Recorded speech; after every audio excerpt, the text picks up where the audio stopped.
Chloe here with Cross Country Mortgage. Against all odds, CCM has just closed the Garcia's dream home in 21 days. I was able to speak with their top loan officer before they went into the locker room, and he said it was a matter of dedication. Ultimately, they leaned on their experience as a team. They've been here before. They've done all types of loans. Simply put, CCM loan officers know how to close as a team for your dream home. Cross Country Mortgage is dedicated to getting it done. Back to you in the studio. Cross Country Mortgage, LLC, NMLS 3029, www.nmlsconsumeraccess.org. Equal housing opportunity.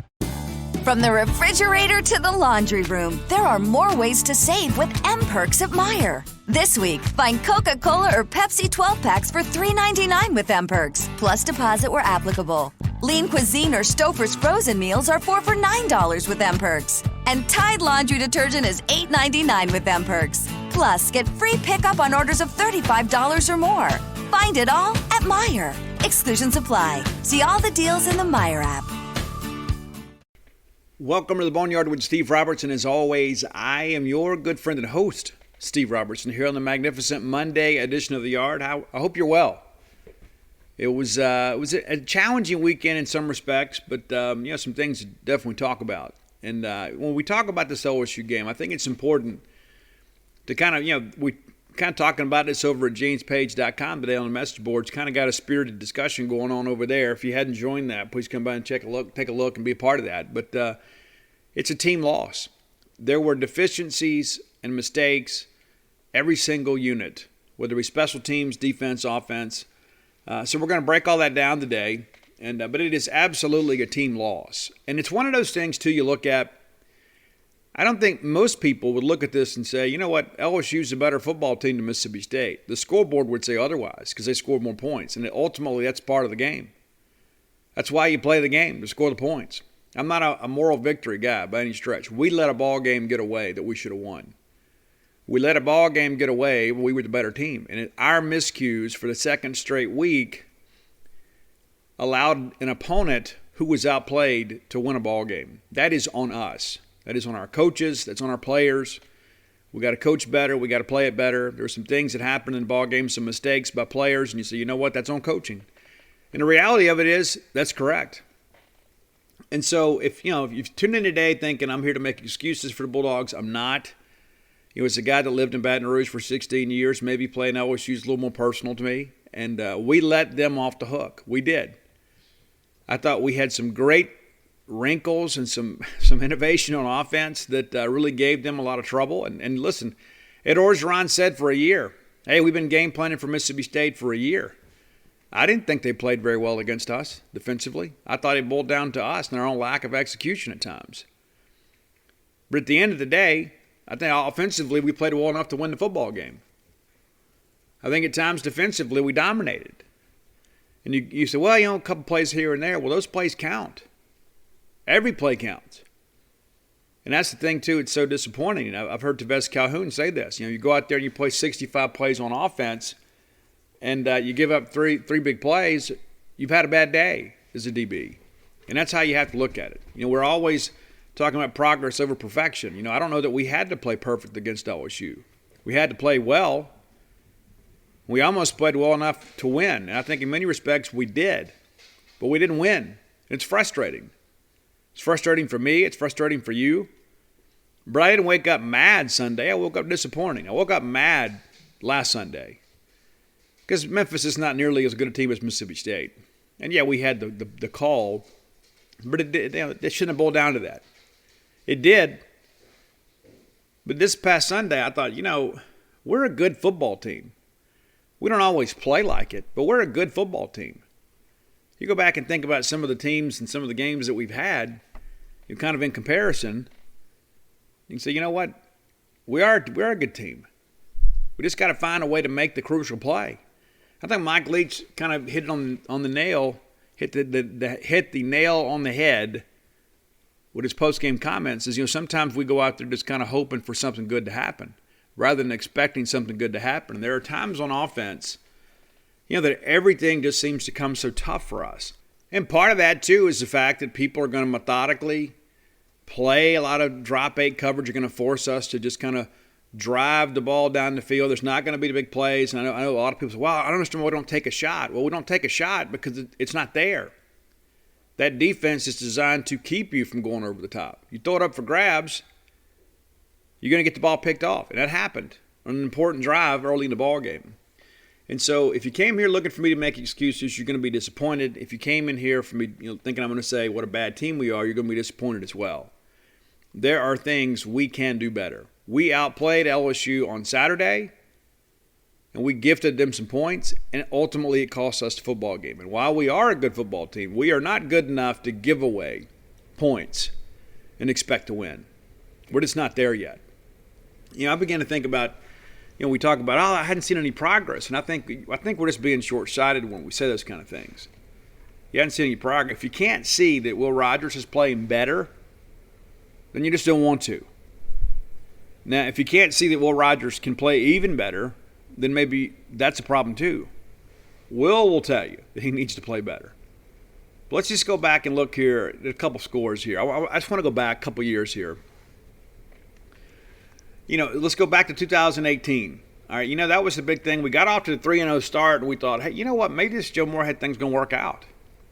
We blast Stephen F. Austin. Nick Fitzgerald was suspended for the game. Keaton Thompson ties an SEC record for touchdowns responsible for. Then we go to Manhattan, Kansas. We beat Kansas State. Not a great Kansas State team, but it's a Power 5 win on the road. We'll take it, right? Then we schemed ULL to death and beat them 56-10.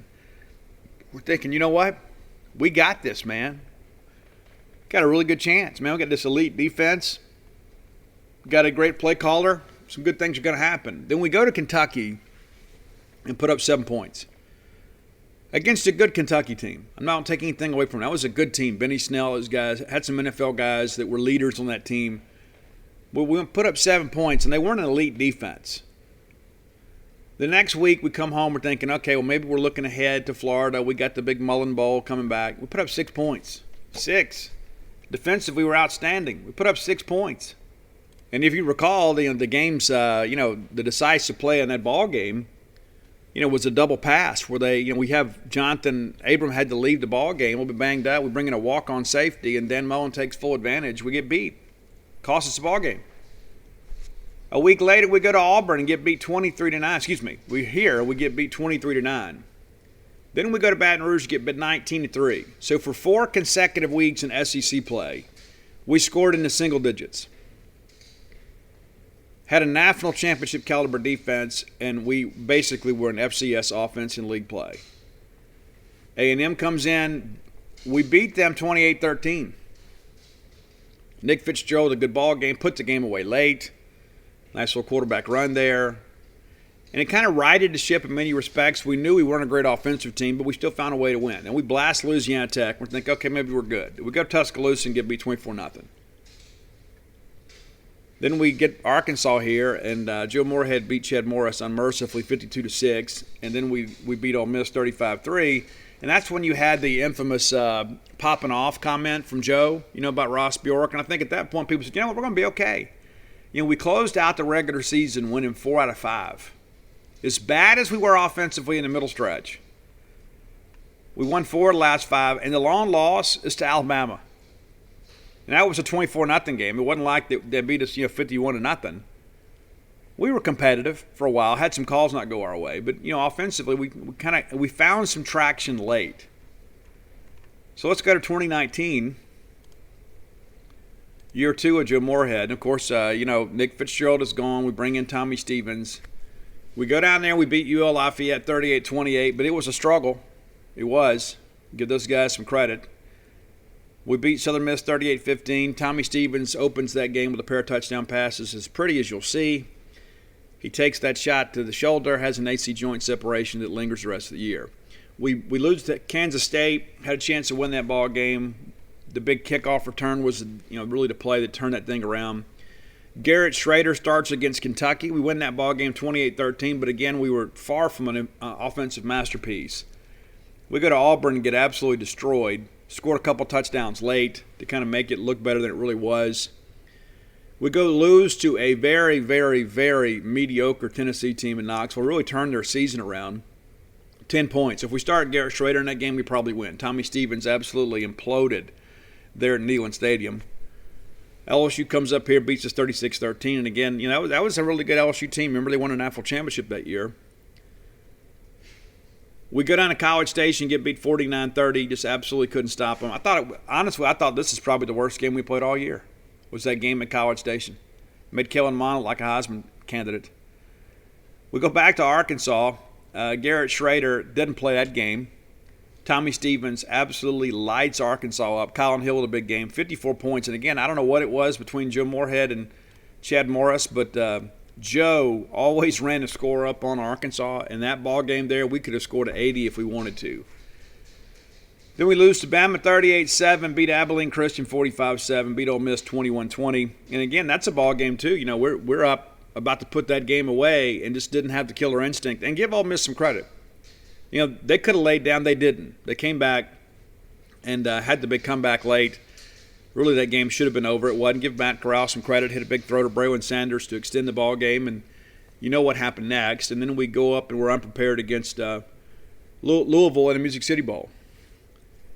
But offensively, again, you look at the second half of the year, you start doing some things a bit better offensively. Now, granted, some of that's a quality competition. So let's go to 2020. First year under Mike Leach. We bring in KJ Costello. You guys are well aware of that. A guy that we expected to be a difference maker for us. Considered by many to be one of the top 2 quarterback transfers in the country. And he looked the part against LSU, 44-34. And you guys remember we had about three or four turnovers in that ball game that were just inexplicable. We should have absolutely routed the Tigers. They couldn't stop us. And Ed Orgeron knew that. Ed Orgeron knew that there was some plays that we left on the field that the score was not truly indicative of how well Mississippi State played. Then we get Arkansas here, 14 points against a pretty mediocre Arkansas team. We go to Kentucky. We don't even score an offensive point. We get 14 points against A&M. One of those a pick six from Emmanuel Forbes. We get shut out by Alabama. So for 4 weeks there, you have 2 offensive touchdowns? That's right. I think that's right. 3 offensive touchdowns in 4 weeks. That'll get you beat. And so, you look at that, you say, well, how are we going to do down the stretch? Well, we put Will Rogers in the starting lineup against Vanderbilt. We go down and score those first few drives, but, we didn't handle second half adjustments well, but we ended up winning that game thanks to Marquis Spencer making a big pick late to kind of give us some room. Then we go to Georgia and really controlled that ball game up until the fourth quarter. We looked to be the better team. It was a shocker. Remember we went down there with 49 players dressed, or 49 traveled and only 46 dressed. And we give up a couple plays deep just because of the fact that we're playing third-teamers at safety. But offensively, against one of the best defenses in the country, we scored enough points to win a ball game. And then, of course, the Egg Bowl, again, similar situation. Offensively, we played pretty well at times. Didn't play real well defensively. And again, a lot of it was because of deficiencies in the secondary. We get Auburn. That's a 17-10 ball game late. And then Martin Emerson is playing press coverage. He's supposed to be in cloud. They give up a big touchdown there. Puts the game away. But again, offensively, just the 10 points. Then we got rolling again against Missouri. Put up 51. And then, of course, we win the Armed Forces Bowl. But, we had these lapses in offense, last year that, kind of really showed up against some teams that weren't even maybe elite defenses. Look at this year. Look at our point totals. It's 35, 24, 29, and 25. Most games that should be enough to win. It's become a more offensive game, this college football thing. But we're not having these, these full games where we have inconsistency. What's happening is we're having these 1 or 2 quarters a game where we're inconsistent. We shoot ourselves in the foot. And that was really the case, on Saturday against LSU. Same situation. Despite the fact that we really kind of dominated the game in many respects, we weren't able to close the game out. I just want to throw some numbers at you, too, just in case you hadn't looked at this. We lose the ball game 28-25. Mississippi State, 29 first downs. LSU, 15. We had 10 rushing first downs. They had 6. We had 18 passing. They had 8. And then, of course, 1 per penalty. And the one they had was a killer. So we run for 115 yards. They run for 63. And begin to think about this for a second. We held NC State to 32 yards, LSU to 63. So two Power 5 opponents combined didn't run for over 100 yards against the Mississippi State defense. We made them one-dimensional. We did what we thought we needed to do defensively. We just had a couple plays that really killed us. And LSU actually ran the football more than we did. 27 rushes, we ran 26. We averaged 4.4 yards a carry. In the first half, we were right at 7 yards a carry because they were running that three-man front. We basically ran them out of that. It's pretty crazy to think about. All right, passing-wise, 17 of 27 for one touchdown for LSU. We were 47 of 62 for one. They threw for 280. We threw for 371. Total offense. We had nearly 500 yards of offense in the ballgame against one of the elite programs in the country. Is this a great LSU team? Absolutely not. Are they a good team? Yeah, they're a good team. They're not a really good team. It's a beatable LSU team. And we pretty much marched up and down the field. We outgained them by 143 yards. And then we lose the ball game. The punting aspect of it, we actually did a better job against them even with the punt. We only punted 3 times. They punted 5 times. We averaged 43.7. They averaged 39.4. Sometimes football doesn't make sense, man. They did a good job. 5 kickoffs, all 5 of them touchbacks. Told you guys on the show last week. That's the neutralizer for Tulu Griffin. It's just put the ball in the end zone. Kick it out of the back of the end zone. Time of possession, Mississippi State 35-08, LSU 24-52. They were only 5 of 13 on third down. We were one of the best third down teams in the country. We're 12 of 18 on third down. If you had found out, hey, State's going to be able to do this, you'd be like, you know what, we win the ball game. So if you hear these statistics, you think, man, Mississippi State played really well against LSU. Then you look at the scoreboard and you're like, wait a minute, how did they lose? Well, we're about to talk about that. We're about to talk about how Mississippi State lost this ball game. I want to thank our good friends at Bulldog Burger Company, longtime sponsors of the show. Great people, great food, great prices, great atmosphere, great portions. That's really the headline there, the great portions. You get great food and you get a lot of it. There's a lot of people out there, trying to cut back a little bit. Times are tough. Even in the restaurant industry, the supply chain is very fragmented. So a lot of people are trying to charge you the same amount of money for less food. Not Bulldog Burger Company. Nope. The same consistent service and quality of food you've always grown to expect, right there available. At 3 great locations, right here on University Drive in Star Vegas, Gloucester Street there in Tupelo, and of course the brand new one, Lake Harbor Drive there in Ridgeland. A lot of great reports about that. Not the least bit surprised. This is a group of people that understands what it takes to feed folks. This is a group of people that understands the quality that you expect in a dining experience. Go by and check them out today. Bulldog Burger Company, the place where people go to meet. MEAT. All right, let's break down the game. I probably shouldn't have done this yesterday. Because I wasn't mad, but I was just so disappointed. Because I told myself, if we win this ball game, we beat LSU, we're 3-1, we're really back on track and we've got a little margin for error. Because I think a lot of people thought that LSU game may have been winnable, but probably couldn't pull themselves early in the season to think this is a win. Especially after we lost to Memphis, a lot of people didn't expect us to play LSU tough. I saw some people projecting a blowout. I never thought it would be a blowout because I think LSU is very limited offensively without the threat of a running game. John Emery, of course, there was some discussion. He may get cleared in time for the game. He did not.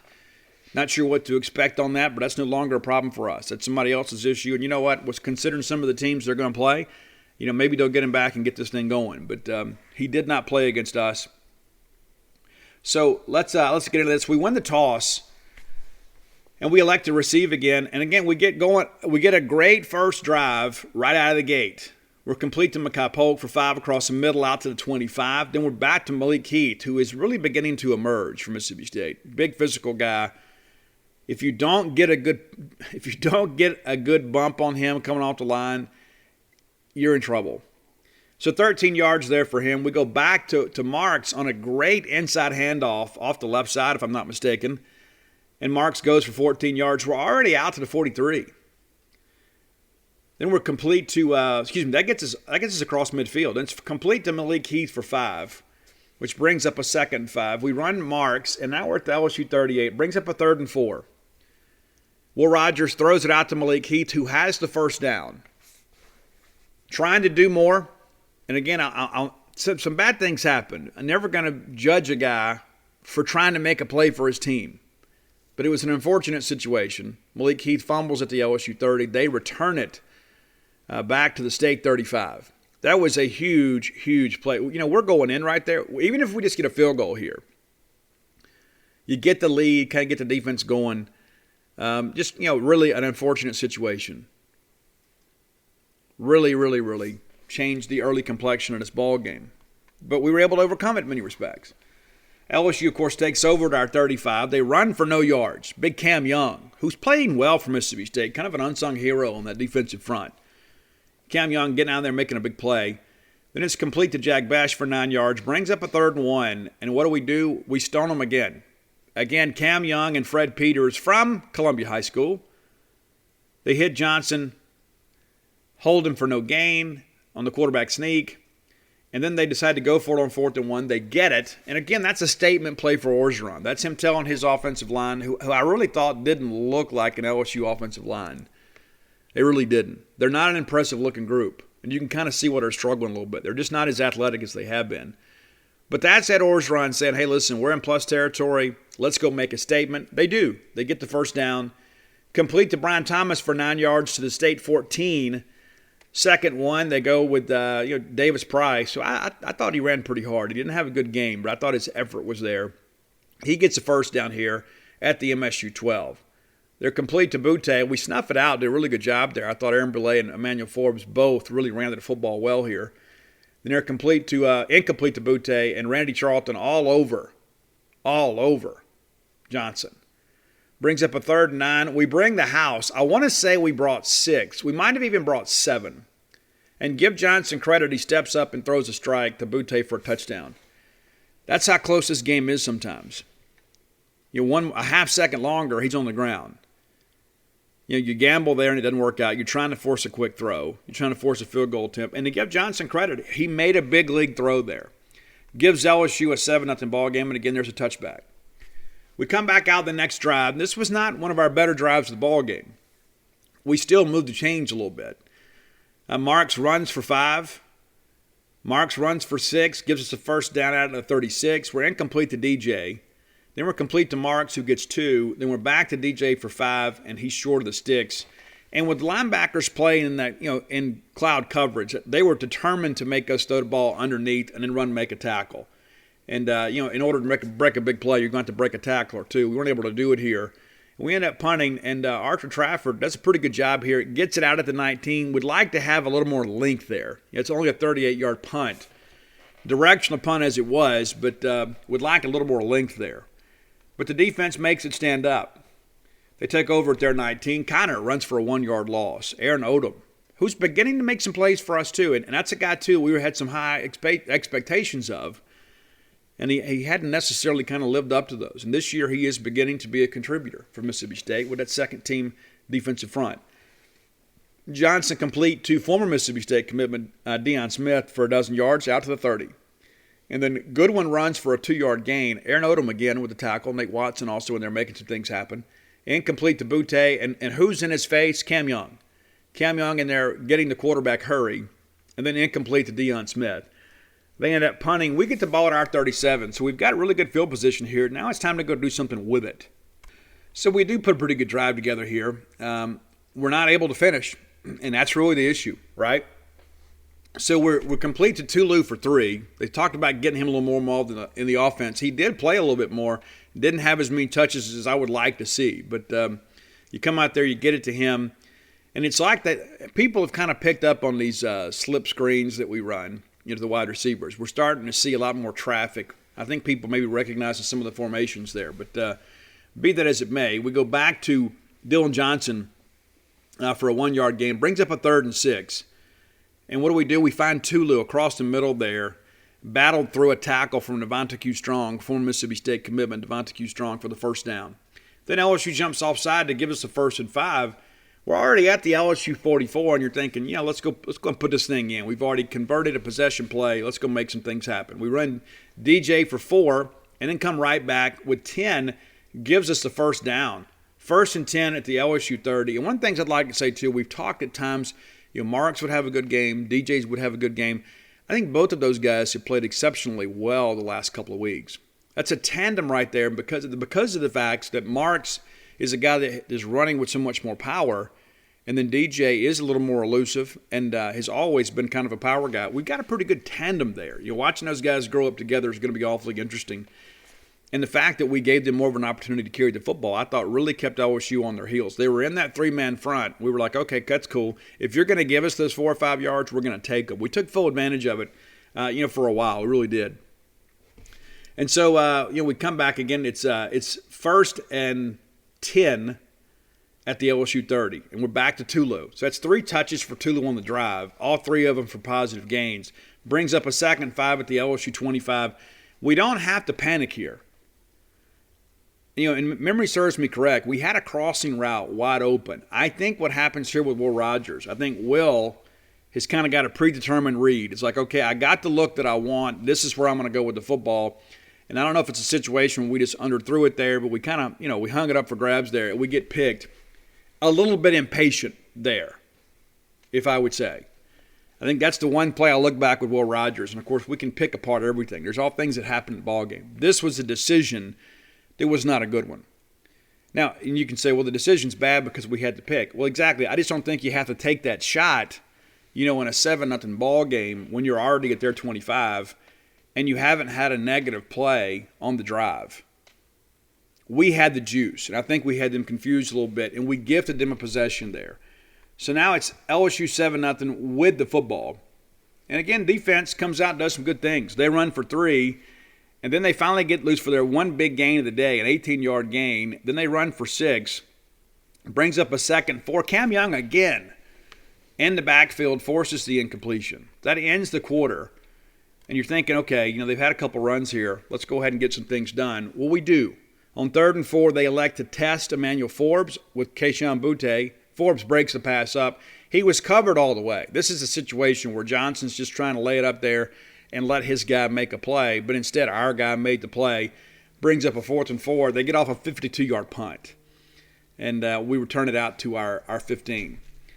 So, again, we get a chance to put a drive together here, and our best sustained drive of the first half. And, again, you go back and look at some of these other ones, we're moving the football. It's not like LSU is stopping us. That's one thing that I would say, too, about our offensive line. When you saw last week that LSU was the number 1 pass rushing team in the country, what did you think? Well, you know what you thought. You said, man, our offensive line has improved some, but they're probably not ready for this. We gave up 1 sack. 1. And that's the thing you look at here is you can say, you know what, hey, this is a top 10 recruiter every year. You got so many 4- and 5-star guys over there. And we got a patchwork offensive line in many respects.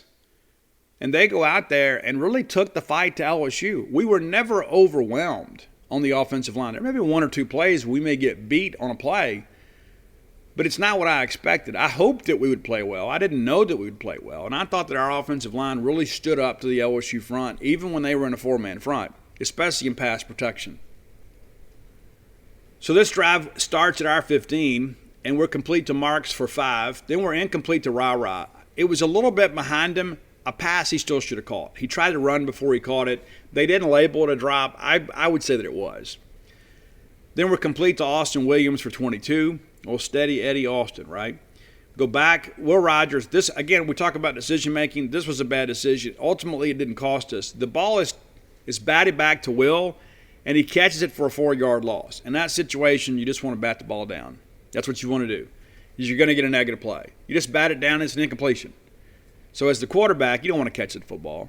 You just bat that thing down with 2 hands to make sure nobody else can get to it, and you get ready for 2nd and 10. But instead, it's 2nd and 14, but we find Jameer Calvin for 8. Again, on 3rd and 6, we go back to Austin Williams for 19. And a nice play. That's one of the things I've noticed, too. They're getting a little bit deeper with that dig with Austin Williams on the possession plays. And that's a guy that can take some punishment. So now it's 1st and 10 at the LSU 35. We're completed Jameer Calvin for 13, down to the 22, and you're thinking, okay, we're fixing to go in here and tie this thing up. We're complete to Marks for 9.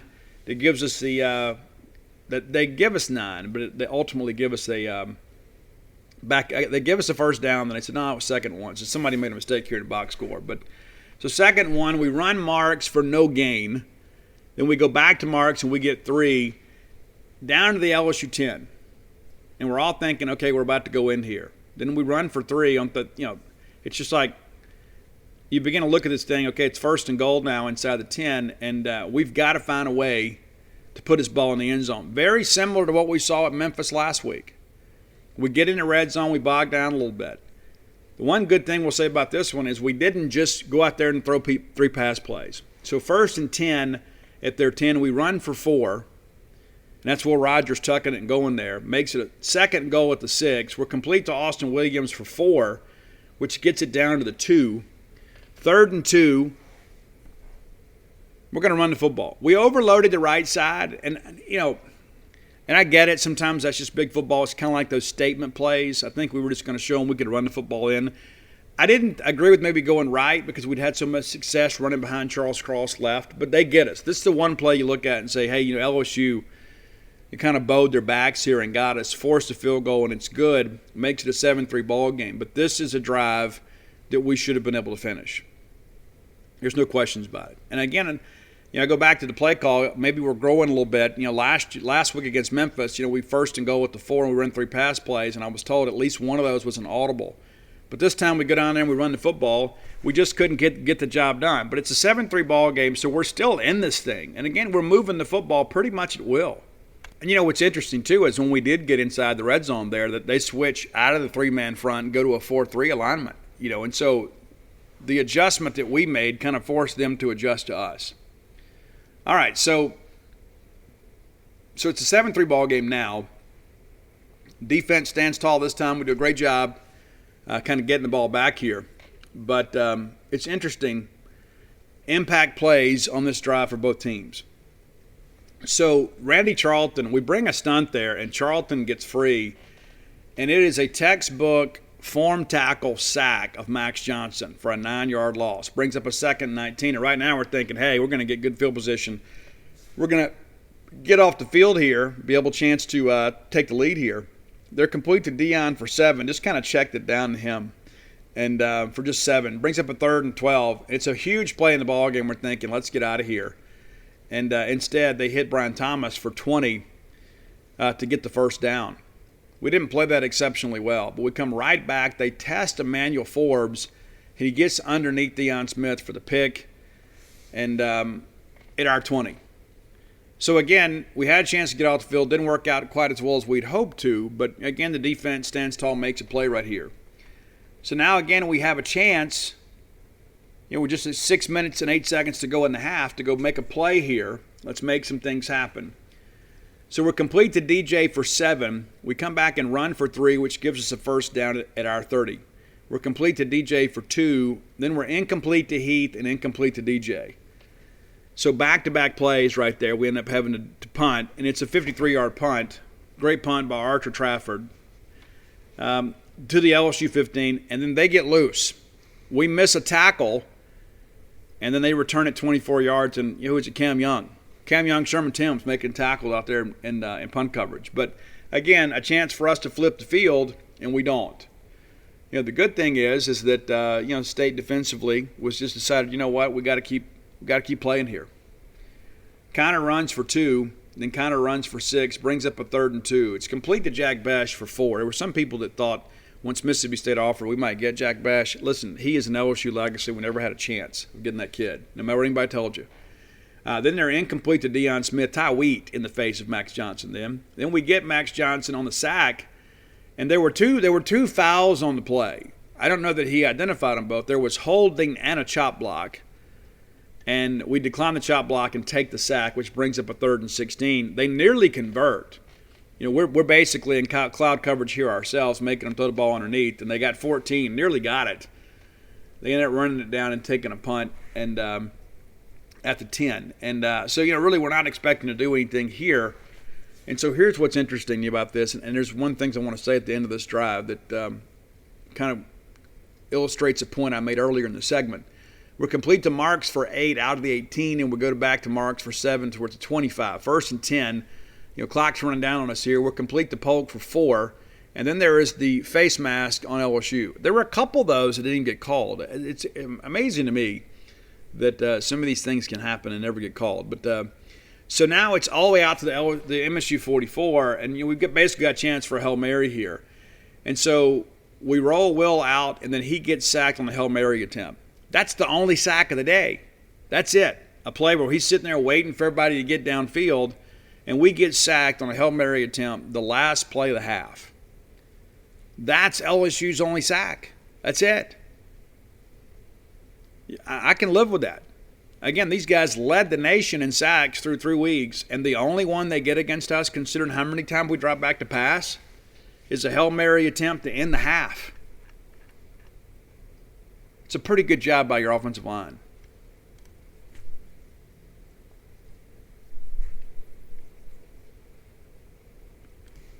So at this point, I'm getting all these texts from friends saying, man, I'll take it. We're just a play away from making this thing ours. And I think, I remember I told Mike Nemeth, I said, man, if we can survive this first drive of the second half, we're going to win the football game. Well, we didn't. And you know what? We didn't win the football game. I thought they schemed us up pretty good here. And I don't know if it's just because of the personnel they saw on the field, but they ran really hard on first down. Really nice gain there for 11 yards. They come back with some play action. They get Keyshawn Butte matched up with a safety, and it's a bust in coverage. We bite on a play action fake, and it's a 64-yard touchdown. Made it 14-3, and you really felt like we were in trouble at this point because we had not been able to finish drives. We had sustained several, but we had not been able to finish a drive, and it really felt kind of dire at the time. So we come back and, again, have a chance to do some good things here. And, again, we put together a nice drive. We take over to our 25. We're complete to Wiley for 2. Back to Wiley for 7. Brings up a 3rd and 1. We run hard. Jaquavius Marks gets a first down. Penalty offsides on LSU gives us a 1st and 5. We're complete to Polk for 10. They flag us for an eligible downfield. And that happened a couple times, and that's got to get fixed. It's one of the things we played pretty error-free football, at least from a penalty standpoint, early in the ball game. In the first half, I don't know that we had a penalty against us. But in the second half, we had a couple of these ineligibles that really cost us. And that's one of those things you look at. There's a lot of moving parts to all that, but that has become a point of emphasis in the last couple of years with Gus Malzahn and Hugh Freeze running so many of these RPO-type things. That is a point of emphasis for officials. They're going to make sure that, hey, if you're downfield, that ball better be thrown behind the line of scrimmage. Well, this one wasn't. And so ultimately it cost us pretty good, but we overcame it. So 1st and 10 at our 36, we're incomplete to Wiley, and I think that was the drop, I think. And then we go back to DJ for 7, brings up a 3rd and 3. And what do we do? 3rd and 8, we look up Austin Williams, and he gets us 8 yards across midfield to the LSU 49. We're complete to DJ then for 15, and again, we're rolling. We're kind of doing what we want to do. Dylan Johnson becoming a great receiver after the catch out of the backfield. We go back to DJ for a 1-yard gain. Then we find Austin Williams for 7, which brings up a 3rd and 2. DJ then runs for 5. First down at the LSU 21. We're marching in, folks. We're ready to go. We're complete to Polk for 6 to the LSU 15. You're thinking, all right, we got this thing. At the very least, we'll convert into first down. And we're incomplete to Polk. And really, that was one we didn't have much of a chance on there. And there was some hand fighting, between Polk and the DB there. I think it was Riggs.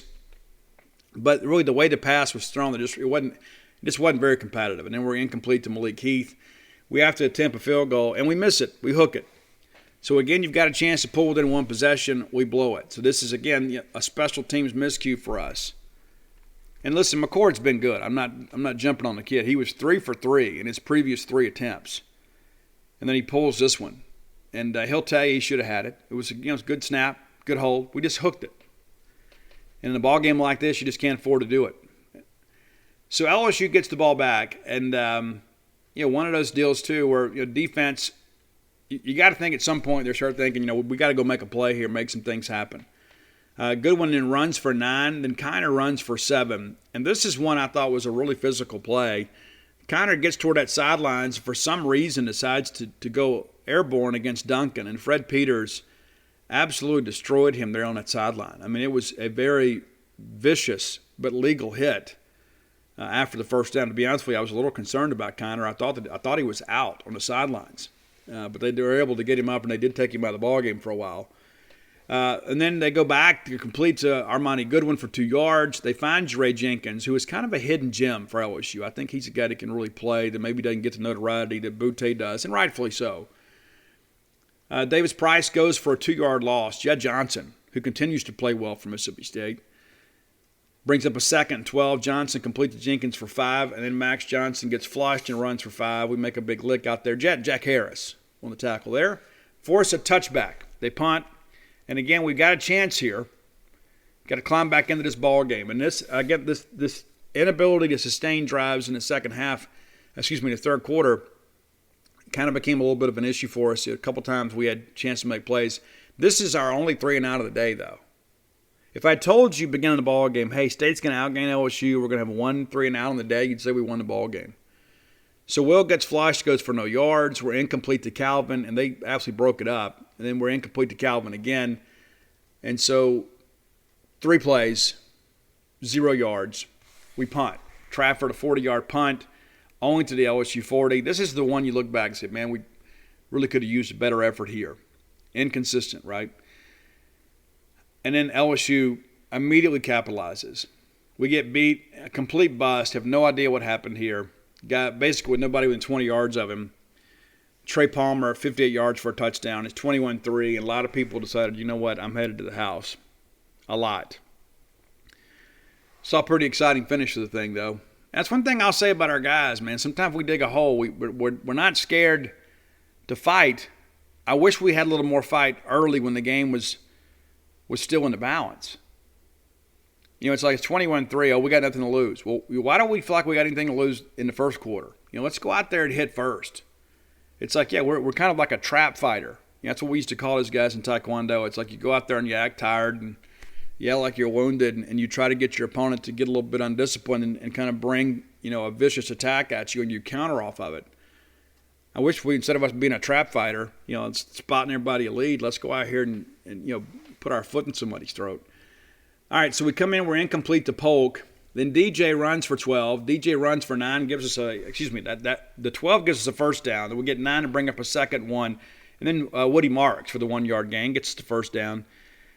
Will Rogers incomplete to Christian Ford. If you remember, that was a ball right on the sidelines, and it looked even in live action like he was probably out of bounds. They ruled him in. It was a pretty short review. Brings up a 2nd and 10, and again, we overcome it. We're complete to Malik Heath for 22, down to the LSU 31. We're going in, right? Complete to DJ for 2 to the LSU 29, and then we're complete to Mekhi Polk, basically a seam route where he just basically found a gap in his zone and outruns everybody if they don't rotate over to him. So 29 yards for a touchdown. So now it's 21-10. And this is really, in many respects, where I think the game changed. Even though it's 21-10, you know, we were still within striking distance. You're thinking, well, can we get enough offensive production? You know, maybe we can get a special teams play somewhere. Maybe something will happen to give us some juice. So we're going to the fourth quarter. We're down 11, but we've been here before. Maybe not against a team as talented as LSU, but it's not completely inconceivable to think we could come back and win the ball game. Even though in the pit of my stomach I'm thinking, man, this is going to take a miracle.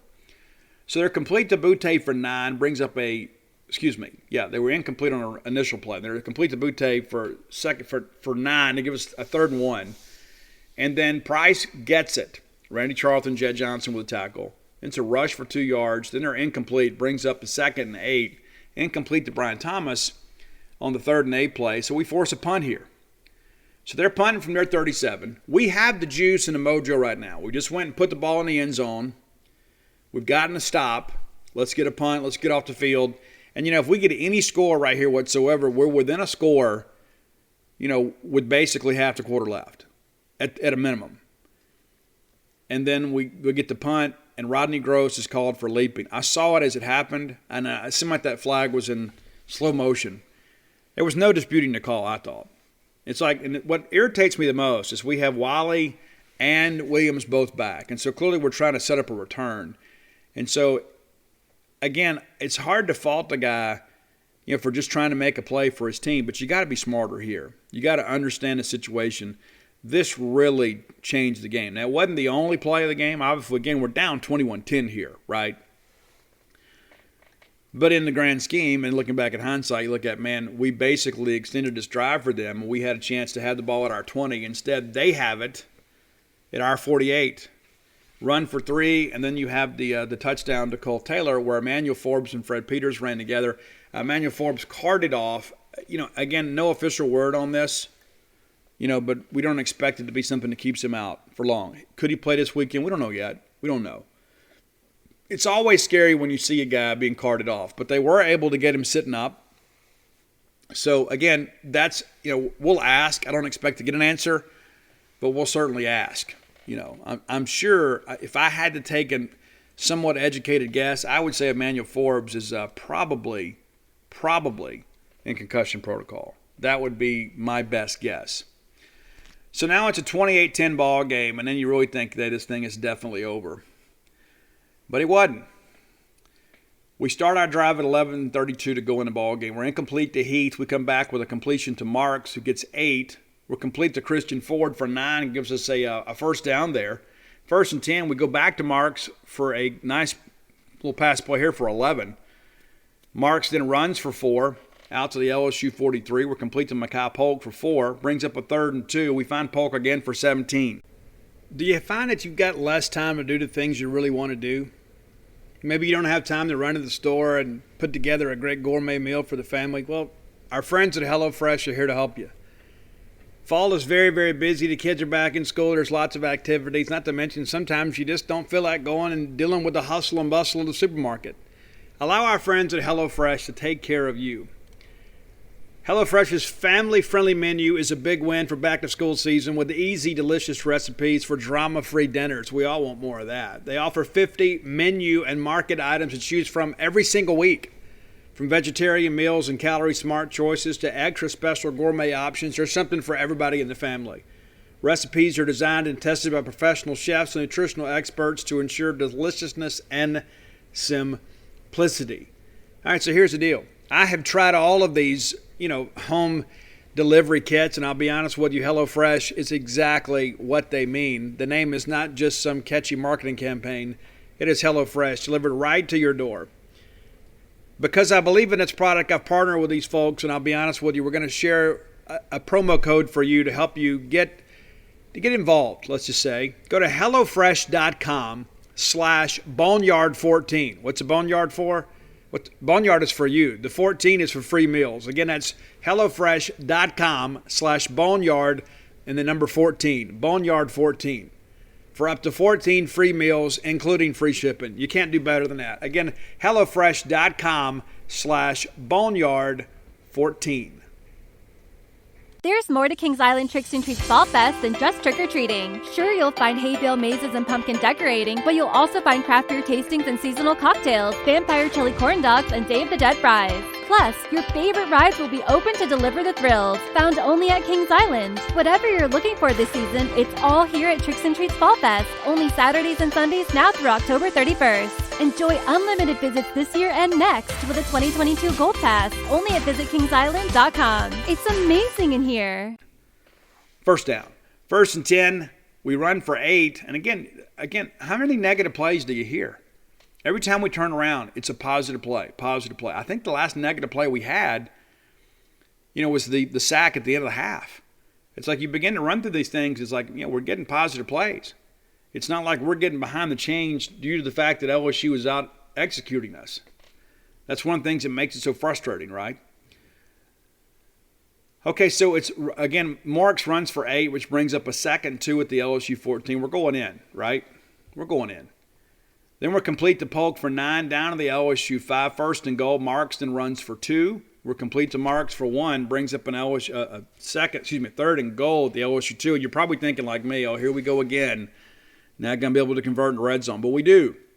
I really thought Williams got in on the initial surge. We throw it to him, and I thought he was in. And then he had to battle through and fight through, and he does ultimately get in the end zone. We make the extra point. It is now a 28-17 ball game. Plenty of time left, right? So defense said, yeah, we'll play. We'll play. So we kick off, and again, Scott Goodman doing a great job for us. Brandon Ruiz is still out and will probably be out for at least another week or two. I don't think we've really lost a whole lot, especially on the kickoff aspect. And you can say, oh, well, we missed a field goal. Yeah, McCord's been 3 or 4. It's not like that he has been a liability out there. I think the guys played well. But, we'd like to have had that field goal, especially considering we lost by 3, right? So Price runs for 5, and then we get them for a 1-yard loss. Jack Harris, Ty Wheat with the play there, brings up a 3rd and 6. They're incomplete. They have to punt. So it's a 3 and out. So, again, we've scored, got the 3 and out, about to get the ball back. We got the juice. But we just don't have a lot of time, right? So we're complete to Heath for 1. We run it. Will runs it, gets 6. And then we're complete to Ford for 5 that converts the first down. Rogers then complete to 5. And then there's another ineligible downfield deal. Back to sub 5. 1st and 15, we find DJ for 12. Back to DJ for 7. Gives us a first down at the LSU 40. Dylan Johnson then runs for 7. It's like I said, DJ and Woody Marks show. Then it's a false start on us. Takes it back to the LSU 38. Well, Rogers then runs for 10, gets a first down. That's good to see. Jaquavius Marks then runs for 3. Timeout, State with 2:27 to go. We get them off sides. That gives us a 2nd and 2. We're complete to Polk for the first down at the LSU 16. Incomplete to Heath. Incomplete to Calvin. We're going in, right? Well, we are. We swing it out to Jaquavius Marks, who really, really motored hard to get in the end zone. And then it's interesting. We're going to go for 2 here. And they end up getting called for holding here. And at the time when it happened, it was pretty obvious that Clark was guilty of holding there. So it gives us a second chance from the 1. And then we hit Heath basically on a slant route right there. And he just kind of walls up the DB. And great throw by Will. And we get it. So now it's a 28-25 ball game. And we basically have to go with the onside kick here. And a lot of questions here about this. It's like, well, do you kick it deep with 1 timeout, or do you go for the onside kick? The chances of both of those happening are pretty slim. Honestly, I believe your best chance here is to go for the onside kick rather than just kicking it deep. Because if you can stop it once. Maybe if you kick it deep and you can pin him back, if you can maybe squib it down the field and keep him inside the 20, make a tackle, maybe you can get the ball back around midfield. But either way, it's all kind of a calculated risk. So we go for the kick, and it looked like there was a little contact with LSU and a Bulldog defender. On the replay, it does not appear that LSU touched it. That was just kind of the hope. And I really don't blame Mike Leach for at least rolling the dice there, because if you get that call, because we did recover it, and it had touched an LSU player, well, then you've got basically 2 minutes to go near midfield and a timeout left and a lot of juice, and you kind of like your chances. Well, ultimately, the call didn't go for us, and LSU runs out the clock, and that's a ball game. And again, it's very frustrating. It is. But again, you look at this and say, you know what, there's a lot of plays out there that we left on the field. And I guess that's the encouraging and frustrating thing at the same time. It's encouraging that, this is about us. We have to make this play. It's not like LSU came out and dictated terms to us and just out-talented us, outplayed us, or out-schemed us. They just played a little bit cleaner than we did. We go out there and play clean, we win the ball game. And that's what veteran and mature teams do. Kind of looking at some of these numbers again, Will Rogers 47 of 62 for 371 yards, 3 touchdowns, and a pick, and then just the 1 sack. I think going into the ball game, you would have taken that. And there are a lot of people like, oh, well, Will missed that. Listen, that's a team loss. This is not all on Will Rogers. But anyway, Will Rogers wasn't playing in the secondary on those 2 big busts. Will Rogers didn't call for a leaping penalty. There's enough blame to go around. This is not, the Will Rogers roast. Dylan Johnson runs for 51. Jaquavius Marks for 46. Actually, Will Rogers positive for 18. So we run for 115 yards. Your leading receiver was Mekhi Polk again. 8 grabs, 78 yards. Jaquavius Marks, I guess he had the most catches, 9 of 67. Polk with the most yards. Austin Williams, 6 grabs for 62, along with 22. DJ, 9 of 58. And Malik Heath, 5 for 48. And so we're moving the ball around. And Tulu, 3 of 18. And I still think we got to get him more involved. We got to find a way to utilize his speed. But we moved the ball around, a good bit, for sure. Defensively, and I really thought we really gave them some trouble. 4 quarterback hurries, and then a couple sacks. And so we didn't let Max Johnson sit there and get comfortable and pick us apart. Fred Peters, your leading tackler, with 9. Jett with 8. Nate Watson with 6. Getting good production from that position. Jalen Green with 4. And we knew he had to have a good ball game. I thought he did have a good ball game. Just had some other busts in the secondary there. Aaron Brule with 4 tackles. Really need Aaron to get going. We need him to be a double-digit guy. Randy Charlton with 4 tackles. Cam Young. Everybody out here kind of making some plays. And so, again, I don't think State can look at this ball game and say, you know what, hey, we got out-talented. We got overwhelmed. We can't compete. We can.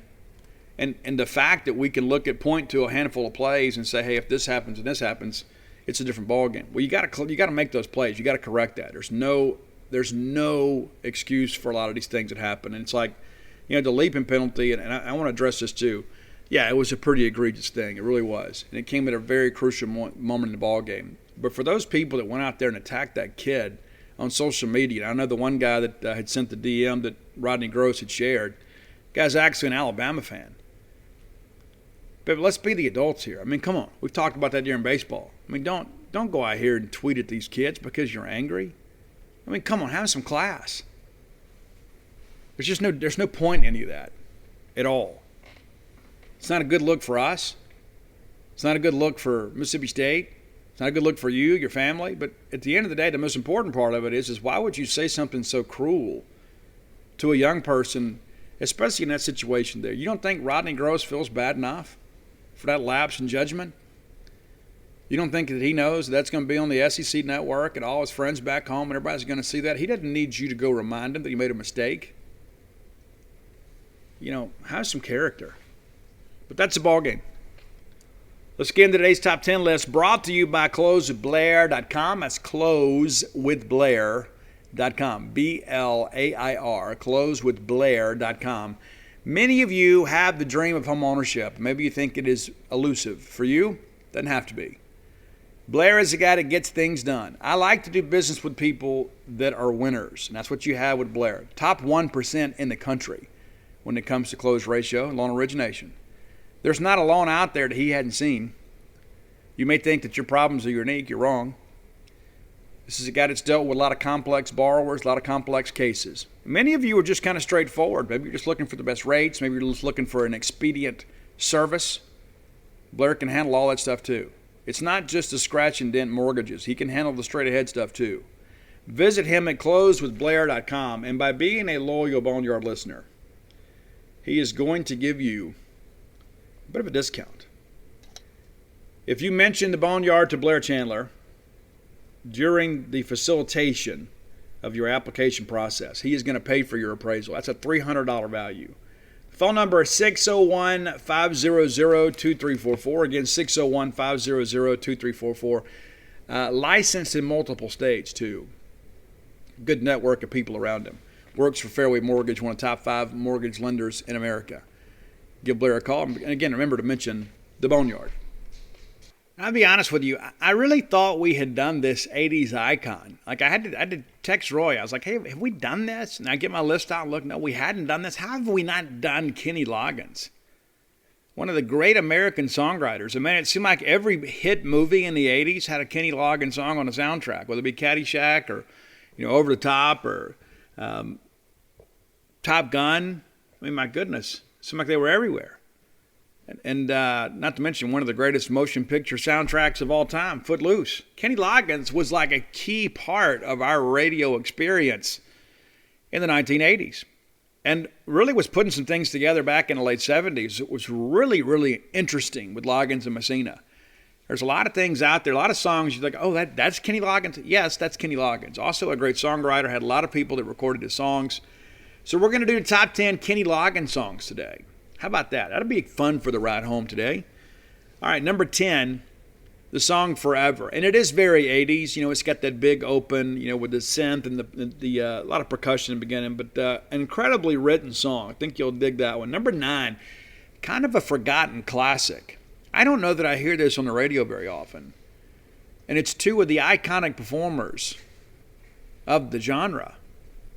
It's Stevie Nicks with Kenny Loggins in the song Whenever I Call You Friend. And Stevie is phenomenal on the song. And even if it was somebody else, it'd be great. But the fact that Stevie Nicks is on this song makes it that much better. So if you're a Stevie Nicks fan and maybe not so familiar with the Kenny Loggins catalog, let me encourage you, go check out Whenever I Call You Friend. Number 8, a song that was actually made more popular in my generation by the rock band Poison, which is still our number 1 listened to top 10 list, which is interesting considering that I wasn't much of a Poison fan. I did have the first 2 albums, though, almost kind of by default. But nevertheless, it's a song, Your Mama Don't Dance, and the subtitle is Your Daddy Don't Rock and Roll. It just ain't cool and it ain't about to stop. Your mama don't dance and your daddy don't rock and roll. All right, that's number 8 on the list, and that is a Loggins and Messina song. Probably the best Loggins and Messina song. And a lot of people hear this, and it's got a bit of a country vibe to it, and it's been covered several times. I mean, countless people have covered this song, and it's actually called Danny's Song by Loggins and Messina. And it's one of those things, basically where, the basic chorus is, even though we ain't got money, I'm still in love with you, honey. At some point, we've all been in that spot where it's like, you know what, we'll figure life out. As long as we have each other, we can figure the rest of it out. It's a very, very heartfelt song. There's a lot of authenticity in the song, and people respond to that. There's so much of this overproduced and commercialized nonsense in music sometimes today, and you go back to songs like this, and they just remind you how beautiful music really is. Danny's Song. Number 6, from the movie Over the Top with Sylvester Stallone. I think the song might actually be better than the movie, and the movie was really good. You remember when I think he was Lincoln Hawk. I think that was the name. Lincoln Hawk was the character's name. And Sylvester Stallone was a professional arm wrestler. And he was having this custody battle with his kid, and there was all these issues. And it was a very heartwarming movie, a little cheesy. But Meet Me Halfway, a tremendous, tremendous song. Number 5, the bass line on this thing is just infectious, man. I love it. And this was back when Kenny was first going solo, and I remember riding around like in my dad's Monte Carlo, early 80s, and this song would come on the radio, and it would just always excite me because it was just so well produced. Kenny Loggins can really, really sing, but it's the song This Is It. I want to say it went to number 1. Number 4, a bit of a B-side on the Footloose soundtrack. They actually released a video for it because, and this is what you young folks don't understand. So when Footloose came out, it was a phenomenon. Kevin Bacon, it's like there's all this stick it to the man stuff. But the scene in the movie Footloose, when Kevin Bacon, who was Ren McCormick in the movie, and I considered naming one of my sons Ren, just after Ren McCormick, because I loved Footloose that much. But nevertheless, so they milked Footloose for all it was worth because everybody loved it. It stayed at the box office because everybody was still going to see it. People saw it multiple times. Well, they had this soundtrack because back in those days, that was all kind of like a precursor to the film, is that you'd have all these bands that would kind of contribute songs to a motion picture soundtrack, and they would release that as an album. Well, every song on that Footloose album became a single. It was played on a radio, or there was a video made, played on MTV. And so we were kind of inundated with this, and I think the song Heaven Helps the Man was the number 2 Kenny Loggins cut on that album, is actually one of the better songs out there that nobody really talks about. Of course, you had the Denise Williams, Hear It for the Boy, and there was just so many iconic songs from that movie. But that's one that I think kind of slides under the radar that is actually a really, really good song. Heaven Helps the Man That Finds His Dream. I think that's how that goes. Number 3, probably my favorite Kenny Loggins song before he had all this success with the motion picture soundtracks. It's I'm All Right. Ain't nobody worried about me.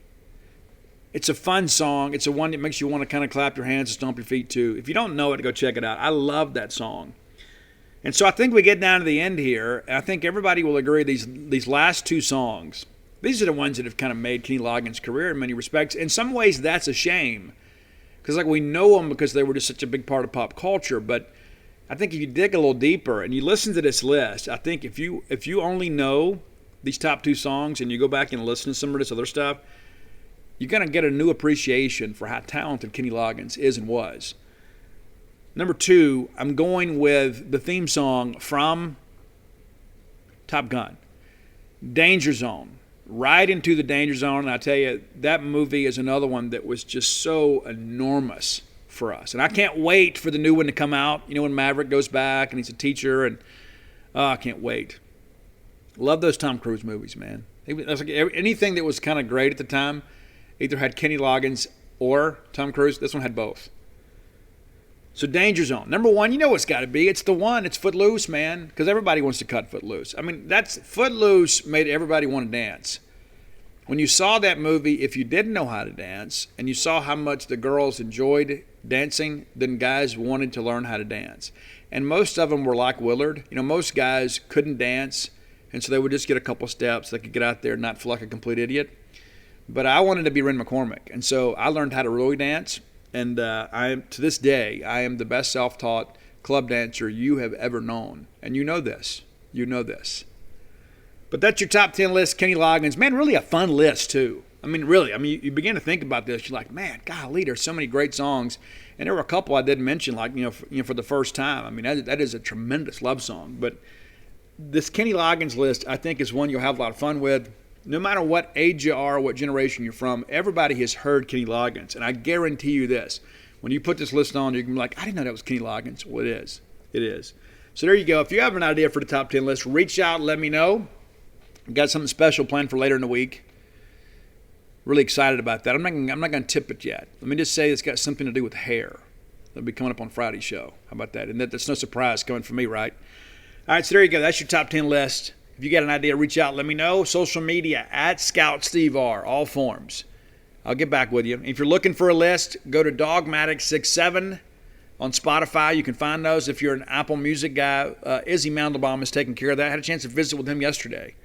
So as soon as Roy sends out a Spotify list, Izzy kind of puts together the Apple Music one, and you can check those things out. And listen, really excited about that too. And so glad we can bring the gift of music to your lives. There you go, today's top 10 list. Next segment of the show brought to you by CampusBookmart.net. And by being a loyal Boneyard listener, they're going to save you some money too. I mean, think about this. Just by listening to the show, you can get your appraisal for your house paid for, if you're refining, if you're purchasing, whatever. And if you're just like ordering some merch from Campus Bookmart, you don't have to pay shipping as long as you spend $50. And you're going to spend $50, right? It's a lot of value in listening to the show, not to mention all the great content you get. We talk a lot of music around here, but we're also saving you money. Goes by and see Stand the Man, Miss Kathy Brown, the lovely, talented Susie, and Miss Pam Menyard. Everybody up there will take care of you. They treat you like family because you are family. They got people that have been there for 24 hours, too. They know exactly what you're looking for. Always rep the brand, man. Always. Visit them at campusbookmart.net and use promo code BSR to unlock free shipping on all orders over $50. I know many of you took advantage of that when you ordered, your truckload full of national championship gear. I'm glad that we could help you with that. Again, that's campusbookmart.net, promo code BSR, which stands for Beautiful Steve Robertson. Easy to remember, right? Because you know how beautiful I am. All right, let's take a look at the rest of the league. Some weird things happen, too. And that's one of the things I love about college football. I love it. It's not so predictable. And, yeah, I picked State to beat LSU. And let me say for the record, we should have beat LSU, but we didn't. So I'll take the L on that. But we should have won the game. I had the right read on it. We just didn't finish. Okay, so Georgia just absolutely obliterates Vanderbilt 62-0. Guys, it was 35-0 in the first quarter. And you knew Kirby would just kind of bleed this thing out. Guys, I really believe Georgia's the best team in the country. I do. And I said from the beginning of the year, I thought they would win the SEC and be in the playoff. But after what we've seen, Clemson gets beat by NC State over the weekend. Remember some people were saying, NC State's overrated. Well, they just went in there and beat Clemson. So maybe they're not overrated. Maybe that is a good win for us, right? And so some weird stuff has happened. How Ohio State lost to Oregon earlier in the year. And so, Georgia to me just appears to be the most complete team. I just think it's their year. And now granted, judging them based on how they play against Vanderbilt is probably not truly indicative of their ability. They'll get Arkansas this weekend, and I don't think it's going to matter. I mean, it isn't going to be a 62-0 ball game. They're going to come out ready to play, but Georgia is just going to overwhelm Arkansas. I really believe that. Missouri, man, these guys are killing me. all these close ball games. Missouri has got to find some defensive help, man. They lose a ball game in overtime. They go down and score the touchdown late to force overtime. They were down 27-17 with a few minutes to go, and they come back and tie the game and then take the lead in overtime. Boston College comes back and ties it and then wins the game. It's listen, it's a wild season for Mizzou, but this whole Eli Drinkwitz thing, I'm telling you, there's going to be somebody that's going to slip up. They're going to get a defensive stop somewhere along the way, and they're going to upset somebody that'll help determine the SEC East. Not that I think Georgia needs the help. But somebody somewhere is going to take an L to Mizzou in the East that they're not expecting. Arkansas goes into doubt. I think I said this was at Arkansas. It's not. They didn't get the return game. I don't know how I forgot that. Last year they didn't play the game in Jerry World there in Dallas. They went down and played it at A&M, and so Arkansas doesn't get the return game this year. They're back in Jerry World, but Arkansas wins, and I think it's a cool thing to play that game there. I think people look forward to that. I know you hate giving up the home game, but that's become a really good ball game. No matter what the quality of the teams, and no matter what the year looks like at the end of the year, you look back at that Arkansas A&M game. They've been competitive. I thought Arkansas would win the game because I think Arkansas, it's a tough matchup for A&M because Arkansas can run the football. A&M, pretty anemic on offense, against, better teams. And I don't know how good Arkansas is. I do think they're a good team. I don't know if they're a great team, but I think they're a good team. And so when you look at A&M, and we'll talk about them on Wednesday's show, probably actually record that Tuesday night because I got to head down south for a couple days. But against Power 5 competition, A&M has scored 20 points. They win 10-7 at Colorado. Remember that? And they lose 20-10 to Arkansas. So they have struggled to score points against Power 5 competition. Now they played, of course, Kent State. That's a 41-10 game. And then they beat New Mexico 34-0. But the reality of it is there's a lot of unknowns with this A&M team. I mean, it really is. I don't know at this point. I think we're going to go in there and compete. Are we going to win the ball game? I don't know if I can say that yet. But I don't think that this is a very good A&M team, and a lot of it's got to do with the change of quarterback due to an injury. And nobody's going to improve when you put your second-team quarterback out there unless maybe you're Auburn, which is what happened a little bit on Saturday, right? What a wild game that was. Georgia State was hammering Auburn. And there were some jokes out there. Hey, well, Mark Curl's crew is there. They'll take care of Auburn. And I want to say for the record, Matt Hollyfield, the bag judge that blew the call against Mississippi State and Memphis, was not part of that crew. He was not. It'll be interesting to see if he officiates the rest of the year. Let's just call that maybe a little birdie put that in my ear. So Auburn wins 34-24. But here's what's crazy is so Georgia State has the lead late in the ball game. It's 4th and 9, I guess, and they've got Finley in at quarterback. It's 4th and 9. Georgia State just needs to make a play to get off the field. They don't. So Auburn scores to take a 27-24 lead. Georgia State has time. They got to drive down, try to kick a field goal. They throw a pick six, and Auburn puts it away, 34-24. So Auburn with a 10-point win, but played awful. Awful. Georgia State was, 1-2 entered the ball game? Not a great team, but they had a great game plan. Tennessee gets out to a good start against Florida and Dan Mullen. And then Dan and Todd Grantham absolutely turn the Gators loose, and they blow out Tennessee 38-14. I think a lot of this, too, you can come out and scheme people up in the first quarter, maybe give them some things that they hadn't seen before, but ultimately the better teams and coaches usually win ball games. It's usually how that works. Kentucky, kind of similar to what we expected. I expected a tight ball game. I thought Kentucky would win. They did. And listen, give Shane Beamer and the guys at South Carolina some credit. Yeah, they're 2-2 right now, but they're obviously looking to be a better team. They got to figure out some things offensively. And, the quarterback position has kind of been a moving target for them with Doty being up and down, and they started a GA for a while, And so here's the deal. Kentucky is kind of gritty and kind of gutting these things out. They're going to win these ugly ball games, and they did. Wasn't a great ball game. Sure feels good for Kentucky, though. So they win again. And then Alabama, of course, blast Southern Miss 63-14. No surprise there. And so really I think that when you look at all this, are you surprised that LSU beat Mississippi State? Well, no, you're not. You'd hope that it went the other direction. Are you surprised Boston College won at home against Mizzou? No, not really. But a lot of people were probably surprised that Arkansas beat A&M. Nothing else really kind of stands out. And so I think maybe Arkansas is a little sneaky good. I think we all knew A&M was overrated, and they are, especially with a backup quarterback. And so you can always say, well, if they still have their number one quarterback, they're probably a top 10 team. I don't even think that's true. But we'll see. We'll get a chance to try those guys on for size here in a couple days. I'm looking forward to I'm not looking forward to the drive, but I am looking forward to getting back to Kyle Field, one of college football's great venues. And we're so blessed to have that in this league. You can go to so many places where so many great games have been played. And we've had some good nights in College Station, Texas, for sure. Looking ahead a little bit, we'll preview the weekend on Friday. But it is a very, very interesting weekend in the SEC. I mentioned Arkansas will be at Georgia, Tennessee at Mizzou. I think you might know who I'm picking there. Ole Miss is at Alabama. I think the line, that line opened up at like 20. That just, I think Ole Miss cover. Ole Miss could even win the football game. I mean, let's not just sit here and shortchange the deal. I think Ole Miss defensively is a mess, but they're going to be able to score some points. So, I'm sure Nick Saban, will have a game plan. You'd love to have Alabama come out here and just steamroll them. I just don't think it's going to happen. I think Ole Miss will go out there and compete. And then Troy is at South Carolina. Florida is at Kentucky. And Florida, Dan Mullins had some issues in Lexington the last couple trips. And, of course, Mississippi State is at Texas A&M. UConn at Vanderbilt, maybe a chance for the Doors to pick up a win. And Auburn is at LSU. That may be the best ball game of the weekend. Maybe. All right, so I want to talk a little bit more about kind of some things that are happening kind of around the league here. And before we get to our final segment of the show. And I don't want to spend a lot of time, kind of beating people up about stuff because I just don't think that's fair. But, Will Rogers right now, 1,434 yards passing, leads the SEC. And, we can say it's a product of the scheme, but it is what it is, right?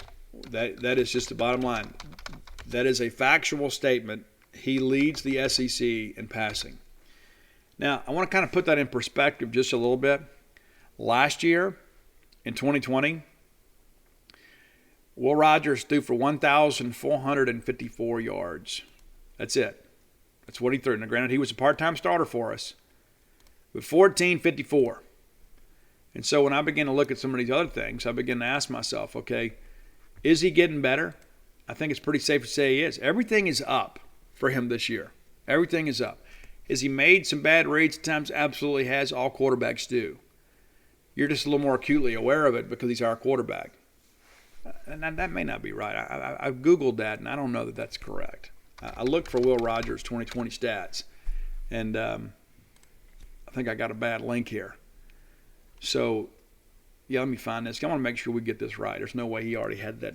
That'd be just too crazy to match the same number he had a year ago. But he didn't have last year it was kind of pedestrian at times, right? I mean, we all worked through that, last year he had 1,976 yards in 9 games. He's already got 1,454 in 4 games this year. Last year he completed 69.1% of his passes. This year he's up 75.1%. His average attempt last year, yards per attempt, 5.7. He's up to 6.5. He threw 7 picks last year.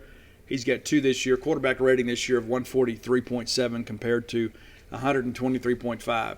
And we talk about not being able to finish drives. Last year he had 11 touchdowns. He's already got 11 this year.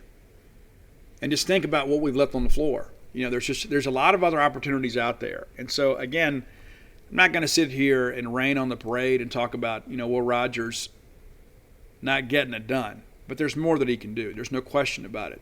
And that's the thing, too, with this scheme, we're always going to be among the leaders throwing the football because that's what we do. And there's a lot of this is basically an extended handoff. But, Will Rogers, too, looking at quarterback rating, not at the top, but, still, a guy that's, got a solid rating with 143. But, the sack numbers, that's 7 sacks, and a lot of that came earlier in the year. At 7 sacks, something that we think that's going to get better, which will keep him upright and give him an opportunity to do bigger things. But as far as raw statistics go, he's getting it done. But at the end of the day, this is about scoring points. It's about winning ball games. And so I think all of you would probably take, less passing yards for more points. So if that means we got to run it a little bit, then so be it. But Number 2 in the SEC, Connor Bazelak from Mizzou. You guys know what a fan I am of him. Of course, Ole Miss off last weekend. Matt Corral, 997. Max Johnson up to 1144. Bryce Young, 1124. Will Levis, the quarterback at Kentucky, 902, and he has played every week. KJ Jefferson, 844. So you can kind of run on down the list. But Zach Calzada, this week's opponent, A&M, the quarterback, 609. Completion percentage, the worst in the SEC among the starting quarterbacks at 52.78%. We've got to take full advantage of that. KJ Jefferson right there, too, at 58%. So you got some guys out there, basically every other throw is an incompletion. Now, they're not throwing it quite as much as they would have ordinarily, but, with Spillers there. But, it's going to be interesting. This is an interesting matchup down there. Look at some other statistics. I think it's important that we kind of keep tabs on all this kind of stuff. Look at some defensive numbers. I think you're going to be kind of surprised here. I mean, really am. So, tackles in the league. The first Bulldog that shows up on the list at number 7 is Jett Johnson with 29 tackles. A guy that didn't even start the first game, a couple of games of the year. He's played as a reserve some, of course. Nate Watson gets hurt and he goes and plays in his place. But 29 tackles at number 7. That's a really, really good start to the season, for Jett. Your leading tackler in the SEC is Damon Clark, linebacker from LSU. Fred Peters tied for 8th in the league with 27 tackles. You got a couple Bulldogs up there making plays. Martin Emerson tied for 13th with 22. Emmanuel Forbes right there behind him at 21. When you got people that want to run wide, you better have some guys on the corner that can set an edge and make a tackle. We have those guys. Kind of see how things progress in that respect. As far as interceptions go, Emmanuel Forbes leading your team with 2, which is tied for 2nd in the SEC. Number 1 in the SEC is Jalen Foster from South Carolina with 4 picks. But, again, Emmanuel Forbes right there. That's a guy that takes ownership of the football. I don't know why so many people want to test him. I guess because Martin Emerson's on the other side. You got to kind of figure some things out. So, all right, let's get ready to talk about the last segment of the show, brought to you by the fine folks at Portico. Great development group, great residential development right here in Starkville. Very easy to get to, very exciting times. If you're looking to move to Starkville, this is a good time to do it. There are a lot of great places to live in Starkville, but I venture to say that you got a brand new place, 1.1 miles from campus, on the best side of campus, which is the backside, closer to 82. Not as much hustle and bustles over there. And so you come off 82 on the 12, you take the first right on Pat Station Road, cross over Old West Point Road, boom, there's your new place. Portico, come check it out. Brooks Bryan, former Diamond Dog. I don't know if there's such thing as a former Diamond Dog. Former Diamond Dog player. I think Brooks will tell you. I saw Brooks over the weekend. Brooks a good dude, man. I like doing business with good dudes. And ladies too.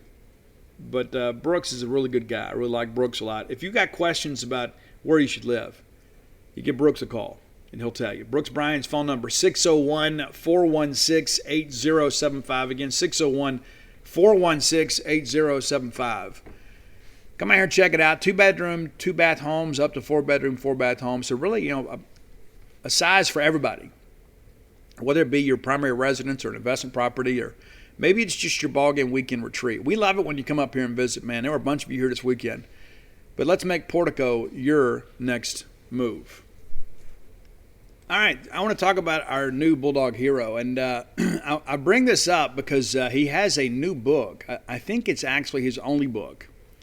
I may be mistaken, but it's former Mississippi State quarterback Twig Branch. That's right, you heard that right, Twig Branch. And so how he got the nickname was Joe Fortunato. You guys know Mississippi State legend Joe Fortunato, guy that played several years in the National Football League. So when Twig got there, he went out and introduced himself, and he said, hey, well, what's your name? So it's Frank Branch. He said, Branch, more like a twig to me. And so it stuck. And so he became Twig Branch. And reason the Twig comment comes along, at the time Twig Branch was considered the smallest quarterback in all of college football. Came in about 125 pounds. and played his high school football down in Pascagoula. He was originally from Salis, Mississippi. Played his high school football down there, and then won a scholarship to play at Pearl River Community College. And so he goes there, and then ultimately gets a chance to come play at Mississippi State, as little as he was, and became a bit of a phenomenon himself. It's 125 pounds was his official weight. Pretty incredible to think about this. Won the state championship at Pearl River, and then came on to Mississippi State and ultimately won the starting job.